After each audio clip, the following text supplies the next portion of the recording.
Hi friends, electric bill saving करने के लिए आप अपने घर में बहुत कुछ करते हैं, जैसे कि जरूरत ना होने पर फैन को बंद करके रखना, लाइट को बंद करके रखना या फिर जरूरत होने पर भी इक्विपमेंट को चालू न करना।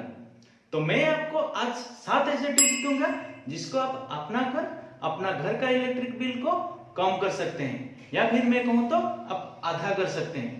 तो वीडियो तक अंत तक जरूर देखिएगा और ये 7 टिप्स अपनाकर अपना इलेक्ट्रिक बिल को जरूर कम करिएगा। तो चलिए शुरू करते हैं।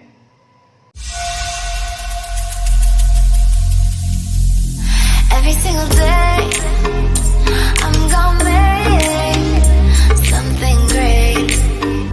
That's my way. Every single day. तो शुरू करने से पहले मैं ये बोलना चाहता हूँ कि ये हमारा टेकटॉक सीरीज का पहला हिंदी वीडियो है। ये टेकटॉक सीरीज में हम टेक्नोलॉजी रिलेटेड वीडियो लाते हैं, इसलिए अगर आप टेक्नोलॉजी रिलेटेड वीडियो देखना चाहते हैं या फिर इंजीनियरिंग या साइंस रिलेटेड वीडियो देखना चाहते हैं तो हमारे चैनल को जरूर सब्सक्राइब करिएगा। तो चलिए शुरू करते हैं। Tip number 1।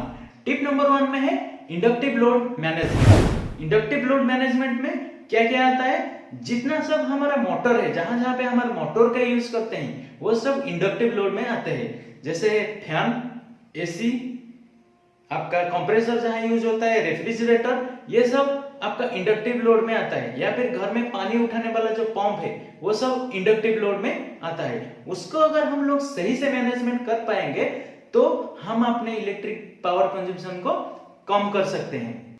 इंडक्टिव लोड में क्या होता है, जब वो ऑफ कंडीशन में होता है और उसको आप जब स्विच ऑन करते हैं, जब स्टार्टिंग होने लगता है, मोटर घूमने लगता है, तो पहले जो ऑफ से या स्टैटिक कंडीशन से रोटेटिंग कंडीशन में जब इंडक्टिव लोड जाता है या फिर मोटर जाता है, उस टाइम वो स्टार्टिंग करंट ज्यादा लेता है, लगभग 4 to 6 टाइम ज्यादा लेता है। तो उस केस में क्या होता है, स्टार्टिंग करंट ज्यादा लेने से आपका उसका पावर कंजम्पशन भी बढ़ जाता है।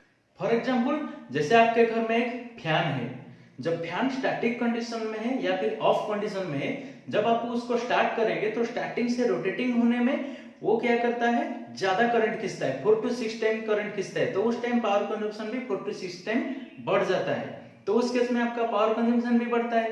तो इस केस में आप क्या करेंगे, जब आप घर से बाहर जाते हैं, आप फैन का स्विच ऑफ करके चले जाते हैं, फिर 3 या 4 मिनट के बाद फिर आके फैन को ऑन करते हैं, तो उस टाइम स्टार्टिंग करंट फिर से लेगा, तो इसलिए आपका पावर कंजम्पशन बढ़ जाता है। इसलिए अगर आप 3 या 4 मिनट के लिए बाहर जाते हैं तो फैन को ऑफ ना करके रनिंग कंडीशन में ही छोड़ दीजिए। इसलिए इंडक्टिव लोड को फ्रीक्वेंट स्टार्ट स्टॉप से अवॉइड करिए।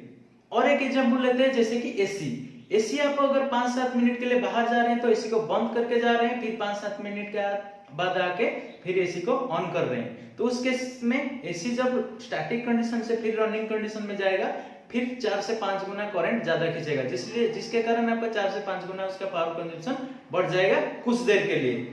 तो उस केस में अगर 5 या 6 मिनट के लिए बाहर जा रहे हैं तो एसी को रनिंग कंडीशन में ही छोड़ दीजिए, तो आपका पावर कंजम्पशन कुछ सेव हो जाएगा। तो टिप नंबर 1 में क्या हुआ, इंडक्टिव लोड को फ्रीक्वेंट स्टार्ट स्टॉप से अवॉइड करिए, जिसके कारण आपका पावर कंजम्पशन को आप कम कर सकते हैं। तो आप चले चलते हैं टिप नंबर 2। टिप नंबर 2 में हाई वोल्टेज लोड मैनेजमेंट।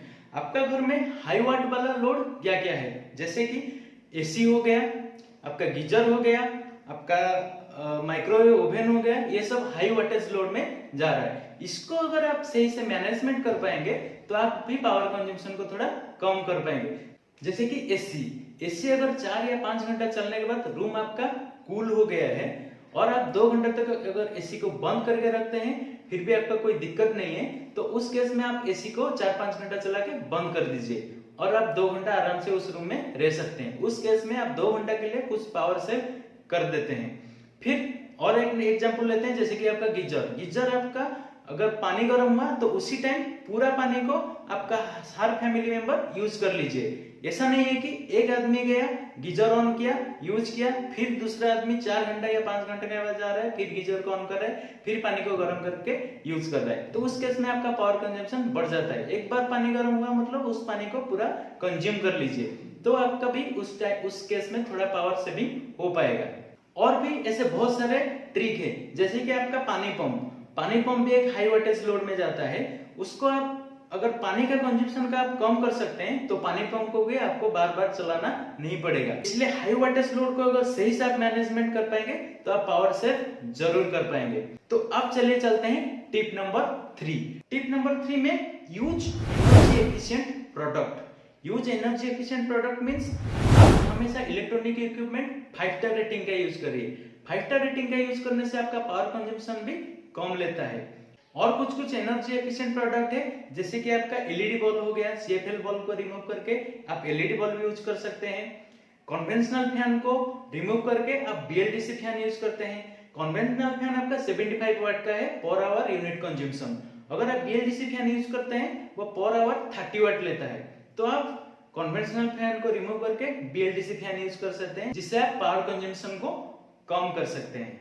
वैसे ही आप इन्वर्टर टेक्नोलॉजी वाला इलेक्ट्रॉनिक प्रोडक्ट लीजिए, जैसे कि एसी इन्वर्टर टेक्नोलॉजी वाला, वॉशिंग मशीन, फ्रिज, ये सब इन्वर्टर टेक्नोलॉजी वाला लीजिए। इससे क्या होगा, इन्वर्टर टेक्नोलॉजी में क्या होगा, जब आपका जरूरत नहीं होता है तो उसमें एक सेंसर लगा रहता है। वो सेंसिंग करके आपका वो जो मोटर है, मोटर को कम स्पीड में घुमाता है, जिसके कारण आपका कुछ पावर सेव हो जाता है। तो ये था हमारा tip number 3, use energy efficient product. तो अब चलिए चलते हैं टिप नंबर 4 में, रिमूव ऑल फॉल्टी इक्विपमेंट। आपका घर में जितना भी फॉल्टी इक्विपमेंट है उसको पहले रिमूव करिए। जैसे कि कोई फैन है, उसको छूने से शॉक लगता है, वो सब क्या करता है, आपका पावर कंजम्पशन ज्यादा करता है।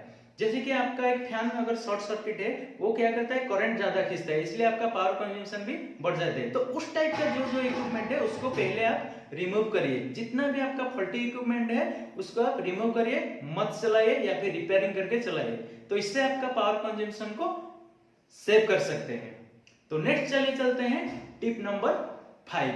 टिप नंबर 5 जो नया घर बना रहे हैं उसके लिए बहुत जरूरी है।